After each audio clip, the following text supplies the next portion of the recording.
Hello everyone, আসসালামু আলাইকুম। কি অবস্থা সবার? আশা করি আপনারা সবাই ভালো আছেন। আলহামদুলিল্লাহ, আপনাদের দোয়া এবং আল্লাহ তাআলার রহমতে আমি অনেক অনেক ভালো আছি। সো আজকে আবারও চলে আসলাম একদম নতুন, একদম মানে নিউ একটা ব্লগ নিয়ে। তো এইটা দেখার পর আপনারা একদমই মানে অবাক হয়ে যাবেন যে এটা কি একটা জিনিস। সো দেরি না করে আপনাদেরকে আগে আমি দেখাই, ঠিক আছে, যে এটা মানে জিনিসটা আসলে কি। সো খুলে আমি একটু শুরু করে দেখি জিনিসটা। এইটা একজনে দাঁড়াতে একটু।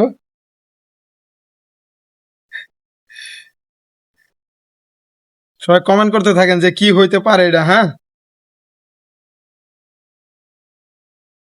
এটা আসলে ছাত্রই বানাইছে। হ্যাঁ, এটা কি বানাইছে একটু দেখি।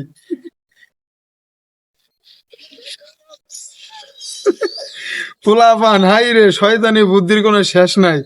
এই যে খেলা চলতেছে মনে হয়। আমি ব্যক্তিগত ভাবে এগুলা আসলে কোনো সময় সাপোর্ট করি না, কোনো দল টলে এসে আবি যাবি। পোলা মানে কারবার দেখেন, এই যে এটা দিয়া, এটা কি জানি বিশ্বকাপ নাকি নাকি ওয়ার্ল্ড কাপ নাকি বলে, কি কাপ এটা? বিশ্বকাপ।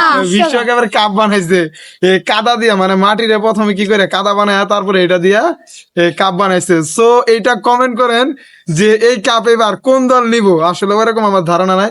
তো তারপর আপনারা এবার একটু কমেন্টে বলে যান যে এটা কোন দল নেওয়ার সম্ভাবনা আছে, এটা একটু বলে যান। আর এটা কেমন হয়েছে, ছাত্ররা বানাইছে সেটা একটু বলে যান, ঠিক আছে? তো এটা মানে কে কে আশা করছিলেন যে এরকম এটা হওয়ার? মানে আমি এই জিনিসটা দেখে, মানে এটা প্রথমে মানে কাগজ দিয়ে পেঁচানো ছিল, মানে একটা ওই যে সাদা কাগজ দিয়ে, তারপরে ভাবলাম যে জিনিসটা কি। পরে দেখি আমি হাতে নিয়ে, এটা অনেক ভারী।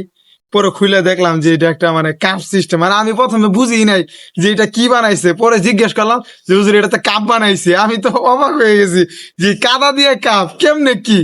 হ্যাঁ, যে বুদ্ধি আছে, বড় হলে ওর মাথায় আরো বুদ্ধি হইব। তো সবাই কমেন্ট করবেন যে এই কাপটা এবার কোন দল নিব।